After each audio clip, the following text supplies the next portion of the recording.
All right. Welcome, everyone, to our webinar today called Workforce Risk Are Inevitable.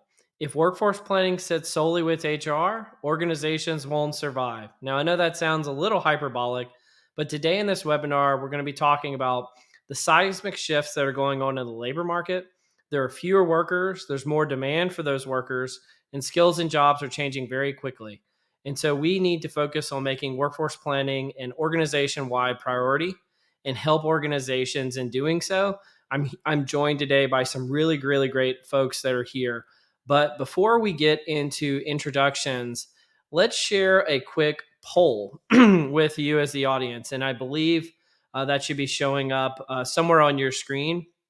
And this may not make a whole bunch of sense, but we're going to revisit here in a second, where the poll is going to ask you how to rank your organization's risk on a scale from 1 being minimal risk to 4 being a very critical risk. And so while you all are filling out that poll, I'm going to do a quick introduction to who I'm joined by on today's panel. So first of all, we've got Josh Bersin. Josh is the founder and CEO of the Josh Bersin Company. If you don't know who Josh is, you're probably living under a rock, but he is the preeminent industry analyst for everything that is HR and technology that's going on. So really appreciate you joining us today, Josh. We've also got Gary Russo. Gary is the executive director of workforce intelligence at Providence Health. So Providence has well over 100,000 caregivers, 51 hospitals, and over 1,000 clinics. They are based primarily in the Pacific Northwest. Thanks for joining us, Gary. Lastly, we've got Ron Hetrick. Ron is a senior economist at Lightcast. He's published 3 critical research reports that we're going to talk about today: the demographic drought, who's going to do the work, and the rising storm. And that's going to lead us into what we're going to talk about today in terms of the workforce risk outlook. Thanks for joining us, Ron. And I'm Cole Napper. I'm the VP of Research, Innovation, and Talent Insights at Lightcast. And I'm going to talk to you today about the workforce risk, what's going on, and how you can talk about this with your CHRO and business leaders to make sure that we get to know what's happening, and specifically in the healthcare industries. So how operational changes and challenges are going to bring about challenges that workforce teams are going to have to identify and react to.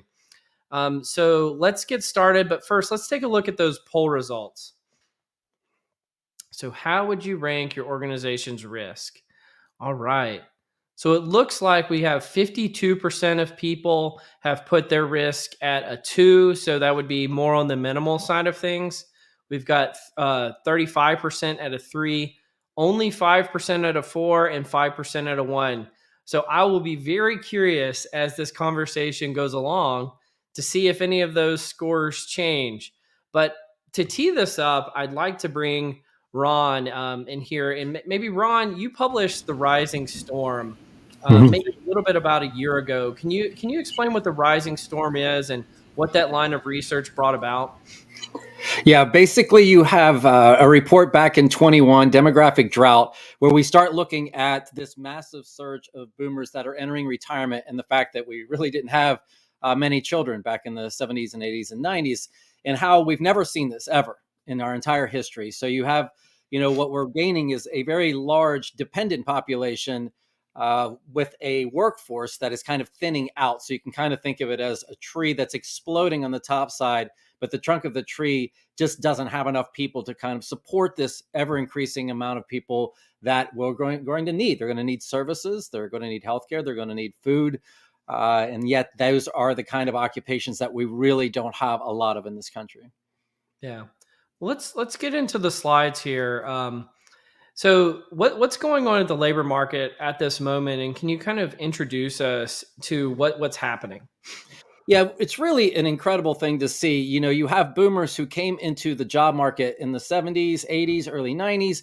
They come in with an unprecedented amount of competitors for these same jobs, such a huge labor force increase. So they were really work heavy people. These were the yuppies of the 80s. They worked incredible hours, very devoted to their jobs. And they kind of brought this mentality with them. And now they're retiring. and they're being replaced by people who have not had that, same level of competition, same level of maybe motivation. So what we're seeing is, especially for prime age men, decades of labor force participation decline. We're seeing all kinds of dynamics where, we have a lot of very educated people and not a lot of people kind of doing the work that kind of keeps societies functioning. And you just see this imbalance. Once again, it's kind of unprecedented in the way we're seeing it. But really, the biggest aspect of this is that we are not only seeing these declines like in labor force participation, but the projections are that's actually going to get much lower. We have an incredible amount of wealth in this economy, a credible amount of wealth going into retirement, wealth that will be transferred. So you're really looking at this, why we called it rising storm, where all of these things come to a head basically around 2027, 28, a huge drop off, a decline in our 16 to 24-year-olds as we're really, really exploding that plus 65 dependent population. Well, fantastic. So, Ron, can you tell us why is this happening, and why should we care about it right now, and why aren't we hearing about it from other people? I think there is always a tendency, you see this all the time, where people have a tendency to go, well, you learn from history, right? And then you take what you've learned from history and you apply those things to now. However, when you are completely without historical precedents, it takes people a long time to understand that you've not seen this before. And you see this, a really basically awful but riveting example was last year. A hurricane came into the country. It went up into the Carolinas. This is an area that wasn't used to seeing something like this, and they weren't prepared for it. And so the damage that it causes is so exponential because you really didn't understand it. And even if you were warned about it, it's hard to prepare in such a way. And that's exactly what we're seeing now. People really not understanding that, by 2030, 2032, we're going to see a 2 million decline in our 16 to 24-year-old labor force, as at the same time that you're seeing millions and millions of people who are retiring and going to need something. You've never seen this before. And I think people keep trying to take history and apply it to now, but history is no longer applicable in this situation. Well, maybe that's a good tee up point for sharing our next slide and talking about the workforce risk outlook. So the biggest takeaway when I was kind of looking at this paper, we get to the end of this chapter, we get to chapter 4, and we're starting to look at this and we go, we have to boil this down. There are only 4 ways that work can get done. That's it. You can get work done in one of 4 ways, unless you can bring Martians to Earth and then you can employ them. But for right now, you either have to hire people locally and they have to have certain skills and abilities. You can globalize, so you can push work out to the world, kind of how Japan has dealt a lot with their labor shortage. You can automate, we see a big push for robotics and AI, or you have an immigration strategy. So the H-1B program, the H-2A program for agriculture. So that's it. So you have all of these ways. Now, various industries may have all 4 of these as options. Some industries may only have one of these as options. And that's how a risk index starts to get formed. So this is the basis for how this risk index was created. So let's tee this up. What is the methodology behind the workforce risk outlook? So basically, the way we looked at it is, first off, so there's 4 components. There's the occupations that you hire, and the fact that some of these occupations have either one of 2 things. One, they're facing a lot of potential retirements, which is not so great. Or 2, they have a very high dependency on young adults, so 16 to 24-year-olds. Also not great because that population increasingly has lower labor force participation. They're already starting to shrink. So you have concerns where you're already exposed from an occupational side. Then you have your industry that you're in. And every industry has a certain level of attraction. IT is a very attractive industry. It has a lot of big brand names in it, all the way down to certain industries where we struggle to get people in, like mining, like oil and gas. Not that these companies have done anything wrong, but for 30, 40 years, we told people, we aren't going to have gas anymore. And so we really didn't produce a young population to go into some of these industries, so that it puts those industries at risk because there's not a ready-made workforce to kind of enter into it. The next part is just where you're located. We have parts of the country that are getting older, where the young people have moved away from those markets. You have other markets that have, grown by people moving from across the country, or just different population dynamics. So the very markets that you're in, maybe those were great markets in the 60s or 70s, but now where we are in 2025, you're looking at a serious problem where very low unemployment and no one really moving into those markets, but rather moving away. And then lastly, we kind of did this in a funny way. This is something you have to understand. A lot of people look at robotics and AI and they think, well, that's a threat. But you have to understand, a workforce risk is the ability to get work done. That's your risk. If you can't get work done, then you're at risk. If AI or robotics looks like it's a very serious play in your industry, well, that's a great thing for you as a company, because that means you will be able to get work done. So we look at this thing and we call it kind of AI disruption, but it's AI disruption in a positive way, which is kind of the opposite of a lot of the way that we've looked at it. And then we kind of weight those four buckets together, and then we produce a score. We can produce it for a company, we produce it for industry sectors, but yeah, all of those things taken into account. That's a great tee up, Ron, in terms of introducing the workforce risk outlook. And so, as Ron mentioned, the rising storm, it's not coming, it's already here. Between now and 2020, there will be about 4.4 million workers across 15 key industries that we will have a shortage of, right? And so when organizations are looking at what's going on, and today we're going to dig deep into the healthcare industry, first of all, but as organizations are looking at this, they're saying, first of all, they may not know that this shortage is here or that it's coming. And so one stat that we wanted to share with you all is looking at some of the top occupations in the healthcare industry amongst Fortune 1000 organizations. And if you look at this, you can see just by the numbers of supply and demand, so who's leaving and who's entering the fields of registered nurses, we've got health service managers and health technologists and technicians. And you can see here, sometimes it's upwards of a 10-to-1 leaving to entering ratio. Ron, can you comment about this and just say, how is this type of thing impacting workforces across the healthcare, but also across all of industry at this moment? When they did a survey recently, I think last year, looking at why do nurses leave jobs, and a lot of people think, well, they're burned out and everything, but by far the number one answer, wasn't even close, was retirements. You do have a lot of people that have been legacy in these professions. What's incredible about it, one of the fastest aging and also most in demand occupations is home health aides. And yet they're it tends to be a very, very older occupation. And so you start to think about it and you go, wait a minute, whoa. We're about to generate an enormous amount of people who are going to be dependent on the healthcare system, an unprecedented scale of people that will need healthcare. They're in those parts of their years of their life where they'll need healthcare. At the very same time that a lot of those people who are going to become dependent on healthcare systems are probably leaving healthcare jobs, they're retiring.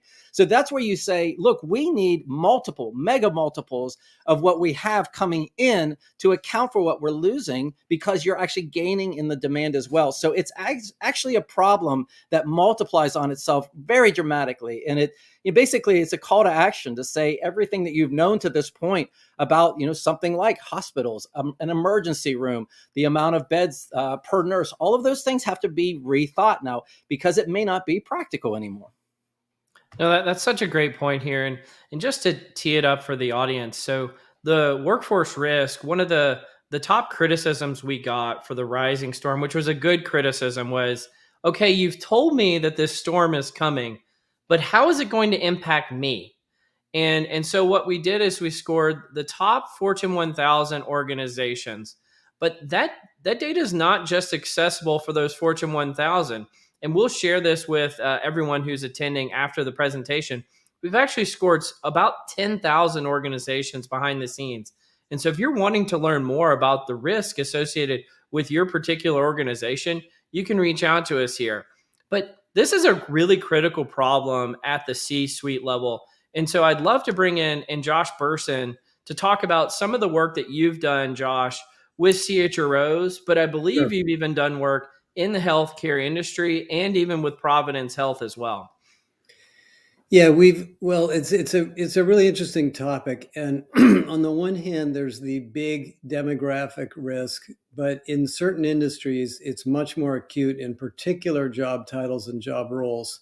In healthcare, clearly in clinical professionals, our research showed that there will be a shortage of almost 2 million clinical professionals in healthcare in the next 2.5 to 3 years. I'll talk about how companies are addressing that. If you're in manufacturing, it's people that work in the manufacturing plant. If you're in retail, it's people in the front line.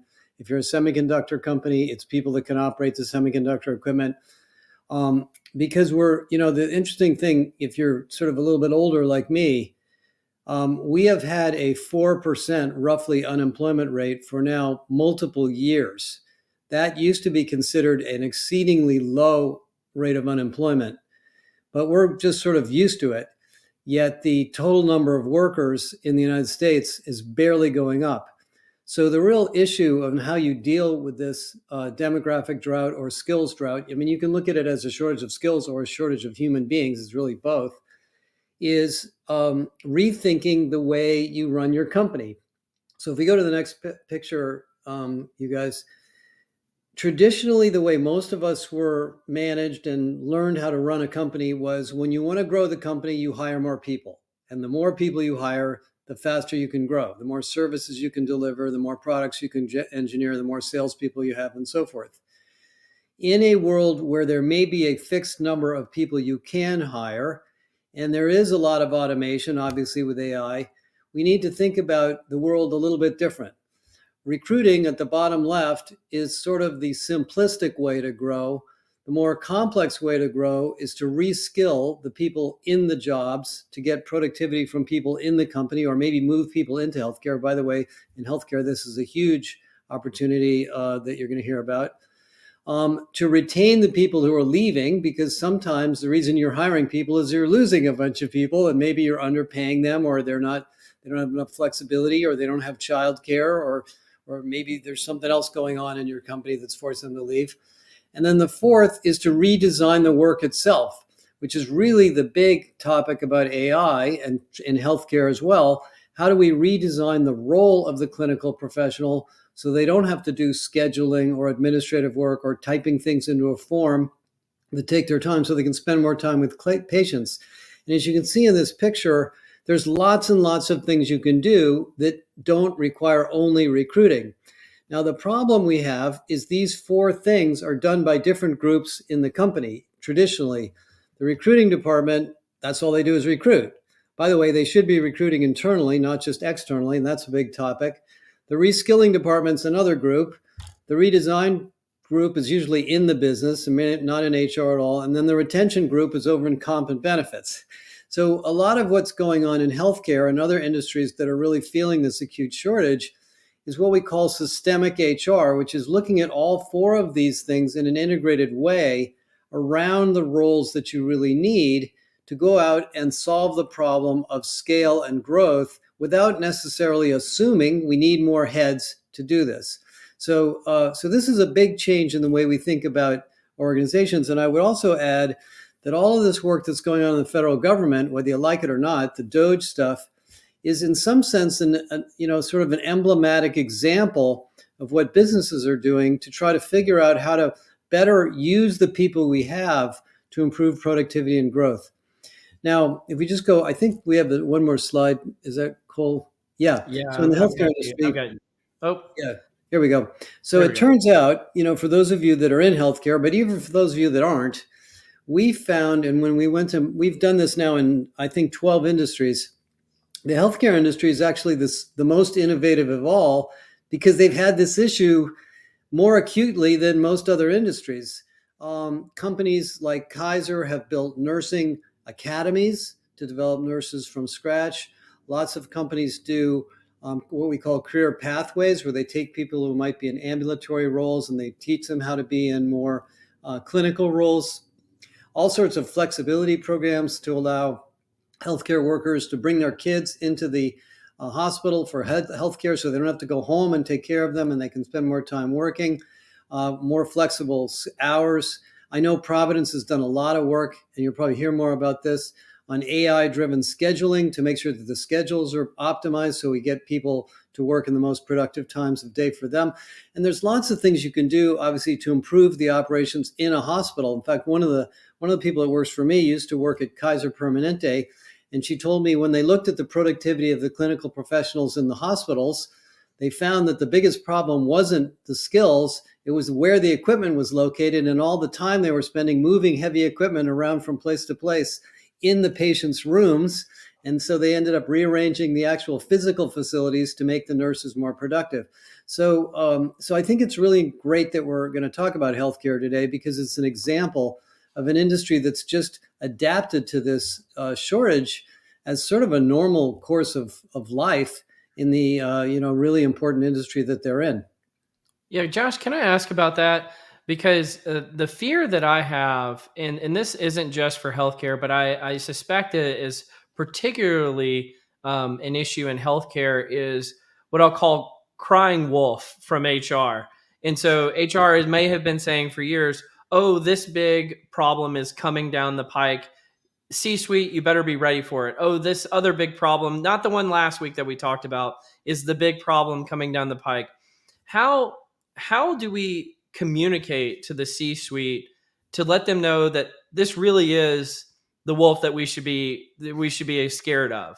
Well, this gets back to the wonderful videos you guys played at the very beginning, is that those of us who are in HR have to operate strategically. One of the problems we identified just a month ago was that 77% of the people in talent acquisition, for example, are not involved in any strategic workforce planning discussions whatsoever. They're just given a bunch of job recs and say, go hire a bunch of people. And they either take 3 months, 4 months, 5 months, or they can't find people. So, I think this is a wake-up call for HR, and I think a lot of people in HR know this, that we have to get our story together and go to the C-suite, go to the line leaders, and explain to them that, sending me more job recs isn't going to fill these slots. We have to change the way we operate to deal with this drought of demographic or skills. And I think CHROs are getting this message. I think heads of TA are getting this message.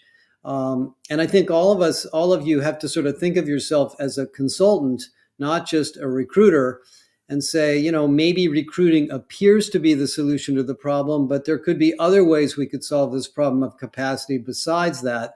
And that's why this systemic idea is so important. Well, let me dig into that. So, you've put forward this idea of systemic HR. What role does workforce planning play in systemic HR, and how does it cross the boundaries between, a talent acquisition, an HR business partner, and even business leaders themselves? Well, Cole, you know this well because you've done it. Unfortunately, a lot of workforce planning is an annual headcount allocation project. It comes from the CFO, and he or she says, we've got this many heads. You guys figure out what you're going to do. That's not workforce planning. That's headcount planning. Mm-hmm. Workforce planning means using data like Lightcast and looking at the skills you need in the future and today, the locations, the demographics, the difficulty of hiring those skills, where are you going to source those people from? So you get a holistic picture of what the capacity of the market is to help you hit your business plan. And you may get the business plan numbers from the CFO, but then you have to translate that into something that has to do with human capacity. And you're going to have to make assumptions about productivity and about turnover and, do some pretty sophisticated things. It's not that hard, but you got to do the work. And if you do the work, and this is where Lightcast is so valuable in helping, then you have the ammunition to go back to the business leaders and make a case. If you just kind of whine to them and say, hey, it's really hard to hire people, it's taking us too long, they're not going to care. They're going to say, well, you fix it because that's your job. But if you show them the bigger picture and you can use data like Ron's data and the general data on your skill set, they're going to come back and say, okay, we're on board with this. Let's talk about the solutions we have in place, and let's look at the 4 R's and other things we might need to do to address this issue. Well, that is such excellent perspective taking here. I want to bring in Gary because we've been talking a lot about healthcare. And Gary, you're working in the healthcare industry right now. From the things that both myself, Ron, and Josh have mentioned up until this point, what has your reaction been? Have you had any ahas? And what's going on at Providence right now? And we'll tee up some of the slides in a second about workforce risk in healthcare and at Providence. But What's going on right now, and can you kind of fill us in with the state of the state in healthcare right now? Well, I think the summary right now that we've talked through with Ron, everything is getting a bit harder. Healthcare being hit the hardest. It's really an interesting uh, double-edged blade. We both need more people entering healthcare. We need our new nurses, our new technicians. We need to train up anew, but we also have a reskilling problem. So one thing we haven't touched on a lot yet is as our overall population ages, not only do we need more healthcare in general to serve folks, but we need more things that serve our older patients. We need more bone specialists. We need more heart specialists. Maybe we need less of our, birthing specialists in childcare because overall birth rates are also dropping. So we're hit with this conundrum of not only do you need more in general, but we also need to almost retrain and rethink the type of care being delivered. We brought up home care, for instance. The location of healthcare has to fundamentally shift. And we don't necessarily have the regulations and policies in place as an industry and as a nation that make that like super easy. So, what I feel like the word I'm going to latch on to from Josh is translate. What we're really doing as planning and HR most effectively is translating those business needs into something impactful. So, it's not just you need more people, it's can you afford to pay 30% more for those people if we do nothing? That's such a valid point, Gary. And so let's bring up the healthcare workforce risk scores, and I'll do my best to kind of work our way through it. And so, as Ron mentioned earlier, we've got four different kinds of scores that add up to the total of a 3.2 risk. So this is out of five. 3.2 is tied for the highest industry risk, which higher is bad, higher is not good. And so what we see here is we've got the occupation risk score of 2.05. We've got a market risk score of 2.46. Industry risk is a cool 5 out of 5. There is no wiggle room there. It's just going to be difficult over the next few years. And then we've got the AI skills gap score, which again, this to Ron's point from earlier, and I may bring Ron back in here in a second, is this isn't necessarily say AI is coming for these jobs. This is about giving optionality to organizations for AI to help augment. And there's not a lot of help, at least right out of the gate between now and 2032, that AI is going to be able to help. So that's a pretty high score unto itself. But Gary, how does this track with how you look at the industry? And I know we'll get into Providence here in a second. And Ron, if you want to jump in at all, be my guest as well. The just to start with the cool 5 of 5, not the best top box to hit. So it's always fun to see that, yeah, we thought it was bad, but maybe the worst it could be is maybe not the best reaction to have. But ultimately, it makes sense, right? I think that as an industry, there's a commitment we make to our communities to deliver healthcare. We're actually saving lives. We're actually helping people welcome new members of their family. We're treating emergencies, whether they are, spontaneous natural disasters or your day-to-day, bad stuff happens. So as an industry, we can't really afford, from a moral perspective, to fail. So if nothing else, 5 of 5 makes total sense. And the AI risk score, I'm sure we'll spend a little bit more time on it, but this one's an interesting one too, because if you think about AI being best used when a human is still in the mix to make a decision, it's not fully autonomous; it's supervised. If you're thinking about a lot of traditional jobs that are very hands-on, putting a band on someone's arm or injecting medication, a lot of it is very hands-on. So we do have a lot of opportunities when it comes to AI and automation, but we have to be very specific on what aspects of healthcare we can apply. So it makes a lot of sense to me that we're kind of in the middle where it's not a surefire thing. We can't automate away a nurse. We can do is make sure that our caregivers are doing the caregiving that they are so passionate about, and we're not getting in their way with unnecessary paperwork or bureaucracy or just unneeded steps. Yeah, absolutely. Well, Ron, if you wouldn't mind jumping in here, I know I'm kind of Sure. going off script, but I would love for you to explain to us what a 5.0 industry risk means versus where the healthcare industry is today, and what in what ways is that going to manifest over the next few years? Yeah, actually, I want to take this time just to explain something else, because you may sit there and you go, well, how did they end up with an occupational score that's actually not so bad and then an industry score that's actually really bad? And the Yeah. reason is that a lot of healthcare professions tend to be prime age. They're not an entering workforce. And yes, we know that there are a lot of retirees. However, this is one of these situations is if the country said, look, healthcare is the most important thing, we will create financial incentives, we will drive people to this industry. There is a population of people out there that typically is the same age range, same kind of skill levels that could be reskilled, could go into this industry. So, their pays is very favorable for these people. Maybe they would want to change occupations. So I do want to take some time just to explain that what really helps occupations out is, do they kind of hire in the sweet spot of what we have, which is kind of that middle, late 20s, 30s, 40s population? Is it open to all of those? So I just want to take that moment. Now, for healthcare and the five, really what you're looking at here is, yes, we have an incredibly large dependency on immigration. I talk a lot about the need of like Filipino nurses, of which we have 150,000 in this country. However, healthcare, typically you have to hire these people locally. The jobs are not easy. You are on your feet. You may get scratched. You may have some people get angry at you. It is not exactly, you have to have a skill. You have to have a degree. A lot of people don't understand that nursing is in the top 5 hardest to get degrees. I believe it's above physics. And so the esteem that we give to some of these occupations, and not understanding that nursing itself is a very difficult degree. It has a lot of risk.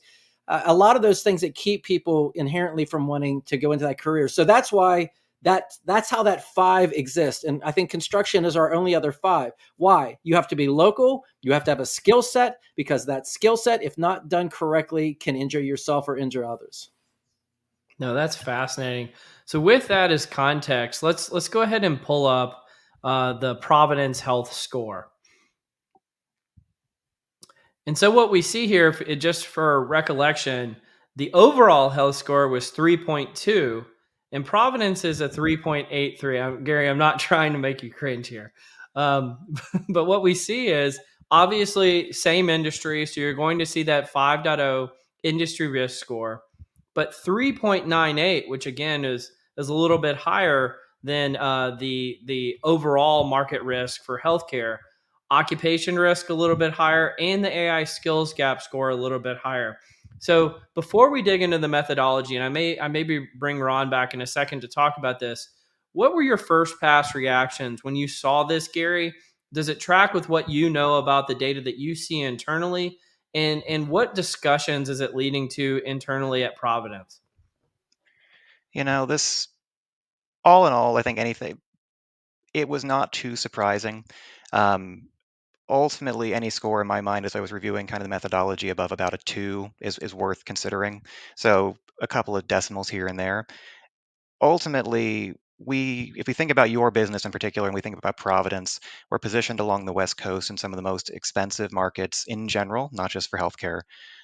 We know that there's a huge amount of competition, but we also have a footprint that is rural and is more difficult to get to. So we have like multiple competing uh, struggles, to the point of a lot of our workforce has to be local. It's 2 different types of challenges to make sure that we can staff an urban center hospital, just as it is a challenge to staff a very small hospital in a very difficult to get to location with 4 beds. So all of these things make a lot of sense. And I want to highlight too, because Providence Health is such a large health system and we touch a lot of things, we're very complete in the types of jobs we hire. It's not just the standard nurse that we're worried about. We also need to think about our technicians, X-ray, diagnostic, and others. And it brings up inter-industry competition. An X-ray technician that helps us get someone in to see a doctor for surgery may also be getting competed against by an aerospace company who's looking to make sure that the welds are perfect before they send a rocket up into space. So when we think about healthcare as a specific industry, I'm also looking at there is challenges everywhere, and we also have to be mindful that those jobs are critical for us as well. No, that's super helpful. Ron, I'd like to bring you back, and I'll bring Josh back in here in a second as well. But I'd like to bring you back to talk about, why are some of these scores a little bit different than the Yeah. overall healthcare industry scores or healthcare market risk scores or AI skills gap scores and the like. Mhm. If you wouldn't mind sharing, that would be really helpful. Yeah, when we look at individual companies, you have to understand that overall industry grade is a composite of the companies that are inside of it. Any individual hospital group, for example, what you're posting more of. It could be a frequency of how you're posting certain occupations versus others. So maybe you're more in need of something, as he was just saying, maybe we have more of a need of this particular occupation than others have that at this particular point in time. Maybe, and was also mentioned, the location. So let's think about this location thing one more time. When we look at a location, we're kind of looking at that. Is this a population that's getting older and they don't really have any kids? Like there's no one coming up there. And so you see this in a lot of markets. It's sometimes called brain drain. It has a different name as well, where the youth have been slowly moving out of some of these markets. And so what happens is the markets get older, and then that's all that they have. So you start to look at that. So a lot of it is dependent on where are you primarily doing hiring, what are the primary skill sets, and that's how people end up in a different spot. And for that reason, this is something that you can be constantly run as people change their dynamics and change maybe where they're located or the occupations that they're hiring. Awesome. We can take down this slide, but I'd love to bring Josh back in and just to comment. So, Josh, if you were working with a CHRO in the healthcare industry and you saw some scores like this, how would you work with them to make sure that they had, for thinking about the 4 R's that you were Yeah. sharing earlier, how would you work with them to help diagnose and use this information to make actionable business decisions? Well, of the 4 R's, the one that is if you remember the 2x2, the way it was set up, the one that is the easiest and perhaps quickest is skilling. So just as I think it was, I forgot who mentioned it, but you will have, and you actually must invest in skilling of people to move into these roles. If you're not doing that today, that's what we call career pathways. In other words, moving from this career to that career and a pathway to go to this new career. And a lot of companies are doing that. One of the solutions that's included in that is internal mobility in general, taking the talent acquisition group and pointing them inside the company, turning them into internal recruiters. We have companies now that say to hiring managers, if you want to open a rec for a new hire, that's great, but we're going to do a 60-day sourcing inside the company before we're even going to look outside the company, because we know it's going to be difficult and expensive and maybe cost a lot of time to do that. The third is looking at benefits and pay. Right now we have a very low level of employee engagement. In fact, it's the lowest level of employee engagement I've seen maybe in my career. For some reason, particularly young people are very pessimistic at the moment about their careers. I don't know whether it has to do with the economy or the post-pandemic or remote work, many reasons for that. And so things that you can do to make work more meaningful, more flexible, give people better benefits, a little bit more pay, train managers, allow people to give you more feedback. Most people will tell you why they're unhappy if you create an open dialogue with them. That's another sort of easy thing to do that will improve your retention and also create engagement for moving people around. And then this idea of AI, obviously AI isn't going to become a nurse, but Not yet. there are a lot of things that can happen in every job, to make work easier. If you're in HR and you did a job design project and you surveyed or interviewed a bunch of people in a role that's hard to hire, and you ask them what they do all day and all week, and there's tools, by the way, that help you with this, you're going to find they're spending a third of their time on stuff that's not really their job. It's bureaucratic paperwork or systems that are hard to use. So you've got lots of opportunities here. Most companies, became unproductive and bureaucratic because they didn't have to deal with this issue. Now that we're going to be living with this issue for many years to come, as Ron has been teaching us, we just have to think about businesses a little bit differently. And I would say, by the way, when I talk to companies of all industries, this is on their mind immediately when we start talking to them. improving internal mobility, improving reskilling, partly because they're not getting the budgets to hire people that they did in the past. The economy is kind of slowing down. People are getting a little nervous about a recession. So this is really where you need to be spending your time. And I think you'll find that a lot of the solutions are not as difficult to implement as you might think, as long as you get everybody on the same page and work with you on the prioritization of where you're going to spend your time. No, this is fantastic, Josh. And I'm going to go to an open forum here in a second, bring everybody onto the screen. But I believe we have a second poll before we do that. And the second poll is essentially going to be the first poll again, but it's going to ask you, now that you know more about the workforce risk that's going on at a societal level in your industry or in healthcare in particular, how would you change the risk compared to your first answer? Would it be lower? Would it be higher? Would it be just about the same? But while we're doing that, I want to bring back Gary. Gary, based on what Josh was saying a second ago about, some of the strategies from a 4Rs perspective, or, looking at things like low engagement levels or what have you, and you're being a data professional yourself, how are you bringing data into this equation, and what are some of the things that Providence is doing in particular that are going to help remediate some of these risks that we've identified in this conversation? The staying on the career pathing, that's a big Yeah. focus. So I think our chief people officers put out there that we want to set up a situation where um, entry roles can get to six figures in six years. So what we really want to do is invite people who maybe are brand new to healthcare, that haven't tried it out before but have an interest in caring. The goal really is take our entry level workers and give them a path to becoming those hard to fill roles that we're really seeking in the long run. Because at the end of the day, healthcare is not for everyone. We have to think about our industry. It is hard. Um, Shout out, I saw in the chat here, shout out to the allied health workers and all the non-nurses as well. There's a lot of routes into the industry, and what we're attempting to do is look for those novel pathways. So it's not just brand new medical assistant to more experienced medical assistant to senior medical assistant. It's how do you get your barista, who you love seeing every morning and is super friendly, into that person who greets you in the ER when you're having an emergency, and then getting them into the system. So we're looking with our data-driven approach, actually finding folks who have gone through the system, started as a food services worker and made their way up to a surgical technician. We're using that to make concrete pathways and actually start to invest in very specific, if you get this job, here's the next two jobs you're going to have pathways in the coming years, just to give people that promise of stability and growth.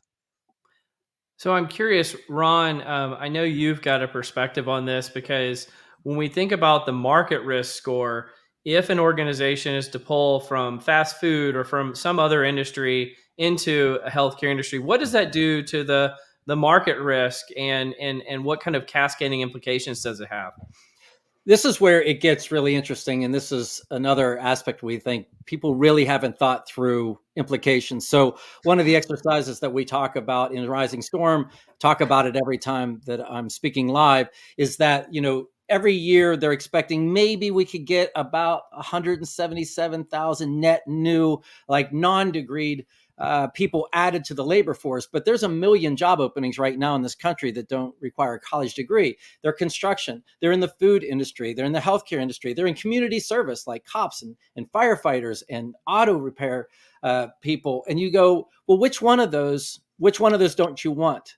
Because you're going to lose one of them. You're going to lose some of them. You're going to lose a lot of the choice that you have. It doesn't mean that we're not going to be able to make it. It just means that something has to give. You don't have enough bodies to fit in these things. And I have a bigger one for you. And that is, I haven't talked to a company yet that's like, look, we plan on shrinking in the future. You're like, we don't want to open any new places, no stores, no new hospitals. I haven't spoken to a hospital this year, which has been a ton of hospitals, who hasn't told me about their expansion plans. And we do this blindly because we go, well, that's what we always did. You did 10% last year, do 20% next year. But this whole dynamic, this whole population dynamic is turning. People may not know this. In 2032, the projection is the native born population for the US will start to invert. in 2032. We're not talking, decades away. We're talking 7 years from now. So if the population's inverting, that already tells you what you need to know now. And that is our labor force has already started to invert. If it wasn't for immigration, we would be in the negative right now. So these are things that you start to go, your expansion plans are set beside everybody else's expansion plans, but you're all going to have less people to employ in these places. So hence the urgency really dials up. No, and can you explain really quickly for those who aren't familiar with demographics, what does it mean to invert? And Yeah, inversion. That's the great one right now. So inversion literally means you invert, like you go negative. So Japan's population started inverting in 2010. It's been going down every year since 2010. China's population started inverting about 2 to 3 years ago. Russia's population's been inverting for several years now. And you're starting to see this in a lot of developed nations where they're literally getting smaller. That's older people buying less, but also that prime population, that young population, which used to drive economies, they don't exist anymore. That's also drying up. So less consumers at the younger ages, less people producing things in those mid ages, more people consuming things at those top ages. all right, well, thank you for sharing that, Ron. I'd like to bring in, do we have the poll results yet from the second poll available? All right, after the presentation. Okay, 67% is saying about the same, 21% higher, 10% lower. So I'm curious. I guess we haven't scared people sufficiently to make them Cole, can I frame make their a point? Yeah. No, but I'm glad we brought everybody on the screen. I think now what we're going to do is we're going to kick it into Q&A, and this is going to be our last chance to scare everybody so we can get them to reframe Can I their make a story. point real quick? Sure. Yeah, that would be great, Josh. I don't think this is necessarily a scare issue. This is a reality issue. Yeah. This is today. It's going to get worse, yes, probably. But I think most of you are working in companies that have skills shortages right now. Even if your headcount is flat, even if your company isn't growing. So all the things that we're talking about as big problems in the future are probably things you're facing right this minute, because I talk to lots and lots of heads of talent acquisition who tell me it is getting harder and harder to get people to take new jobs. We actually have this weird thing going, and Ron knows a lot about this, where the job market's kind of frozen. People are afraid to change jobs because they're worried about, this tariff stuff and all this weird stuff going on in politics. So these are strategies you have to deal with immediately, not just kind of like sometime in the far distant future. Awesome. Well, I'm going to come back to you because we've got some Q&As in the chat, and we're going to get to a few of those, or as many as we can, over the next 10 or 11 minutes. But the first one I've got, and I would like Josh you to weigh in, but I'll go to you second, Gary, is should boards of directors be better informed? This is a traditionally C-suite issue. Human capital is a big risk. So what roles does informing the board of directors play here? Well, I don't know. I don't know if boards do that much, to tell you the truth. But yes, they should know about it because it's a business risk issue. I tell you, I've talked to companies about this so many times, where the CEO says we're going to open a new plant and do such and such and such and such a city, and then the HR people say, well, I don't know how you're going to do that. There are no people in that city that are going to do those jobs. It's going to take us 3 years to find them. So yes, it is a board level decision. And I think those of us in this call have to take the intelligence we have and we have to get it up there so they're paying attention. And I think that's why, Lightcast is such an important partner in this process. Absolutely. Gary, do you have any thoughts? Yeah, I think because each company's board has slightly different, missions of themselves, but I do think that the word risk that we use is appropriate.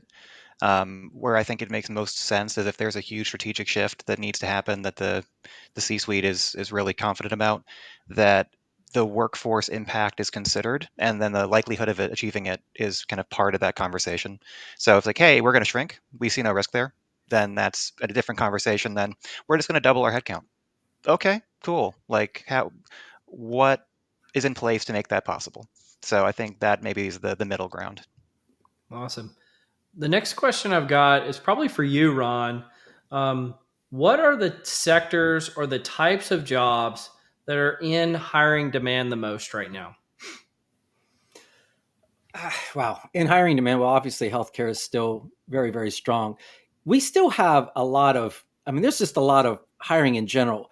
What feels different, and I talk about this a lot on LinkedIn, is right now we have what I've been calling the white collar malaise for about 6 months now. And that is there was such a rush in 21 and 22, people leaving jobs, getting enormous pay increases.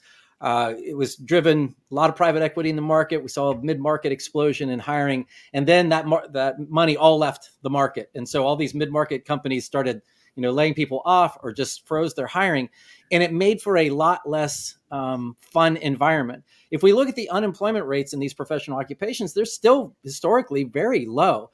However, it's just we're not seeing the kind of posting that we once did, and also during this time we have seen an explosion in, say AI tools that submit resumes. So somebody puts a posting up and what would have received, a dozen or so applicants maybe is getting 1,000 in a day, especially if it's like a remote job. And all of this can lead you to believe it's like, well, I don't believe the postings are real, or I think the economy is doing terrible. But the numbers overall still suggest the economy is doing well. It's not fantastic, but it's certainly not doing poorly. I mean, who knows where this goes in the next couple of months. But for right now, it's still kind of holding on. Orders have been strong.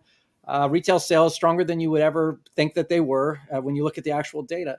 But I think what we're seeing is in the professional space, IT, finance, for sure, because banking in particular has really been laying off. You're definitely seeing softness there. So not so much those industries, but still, I drive around my town here. Every mom and pop shop has a help wanted sign. Well, no one wants that. You don't want your local restaurant to be hiring because you're like, well, how am I going to make $80,000, working at my local restaurant? And that's exactly the problem. The $80,000 jobs are not posting to the degree that we saw a couple of years ago. And I thought we'd get a little bit more of that this year, but I think we're right now probably going to pause on that for a while. Yeah. Well, we've got, I believe we've just submitted a poll out there if you want a follow up in regards to your organization's workforce risk. But I'm going to keep going with the Q&A. We got a question from earlier in the presentation about the numbers of people who are entering and exiting the healthcare industry, workforce nurses, and there was that 10-to-1 ratio. The answer is that data is from over the past year. But the next question I've got is, what software or other technologies have you seen that have helped reduce the administrative load of healthcare workers? And so I'll kick this one to you first, Gary, but I know Josh, as an industry analyst, you probably are very familiar with what's going on in the tech space as well. But Gary, anything that you've seen at Providence? And if not, we can just kick it to Josh. Yeah, I would highlight kind of a genre of software, which is kind of voice assisted or AI scribing. So the ability to kind of more automatically take medical notes from a doctor, from a nurse, and essentially streamline a lot of the documentation. So that was hours of a day for a doctor, and that's really trying to tighten that down so that you're getting more comprehensive and complete notes in the moment without spending extra hours on admin time. So those are the ones that I think they're getting a lot of interest and rounds in the industry. What do you think, Josh? I would say the big trend that healthcare and other companies are basically dealing with is simplifying the access to general information of all different types of employee needs. Look, when can I take my leave? I need to take a break. My kids are sick. I can't come in today. I have to find the portal to fill out the form to ask my boss for, that's all takes people's time. And so there's going to be chatbots, there's going to be agents. We're going to have all sorts of intelligent tools to help us doing that. And you guys back, by the way, I know this, you have one at Providence too, because we've been talking to the person who runs it, that has an information agent to save people time in more bureaucratic administrative parts of their job. And then, as I said earlier, scheduling systems. I mean, really intelligent scheduling systems that can, handle changes of, daily activities that people have to do will also save people time. And then eventually, of course, patient input systems that'll give patients more feedback on, on whether they need to come to the hospital or not for something. All sorts of things like that are going on in healthcare too. Can I also add just to plug something too, because I think this comes up a lot. I think for any industry, but healthcare in particular, to the point of being on the front edge, we have to try new things as well. One of the things that we've been trying out is actual virtual nurses. So an entire separate team of virtual nurses that they're in their earphone of nurses on the floor. They can monitor patient information, even show up on select screens and actually talk with the patient when needed. We're trying out that way of essentially making a traditional brick and mortar role more remote. And early trials and things like that, it's going great so far. But I think we have to really rethink from scratch for the magnitude of the problem, really use AI, use automation, use technology in general to just restructure things and ask, does it have to be in person? Does it have to be that way? Yeah. All right. Well, while I'm going to ask us one more question and then we're going to go to wrap up. So I'm going to want each of you to kind of give a quick takeaway. But while we're doing that, I want to ask the final question. If our risk is on the lower side today, so presumably that organization's risk is on the lower side today, doesn't it mean in a year it will still be the case? Without crying wolf, how do we start socializing action while on our skills journey? And the internal data on skills is still 6 to 8 months away from action. Let me Anybody say want to something take that? first, and then I Yeah. want to turn it over. But just let me say this really quickly.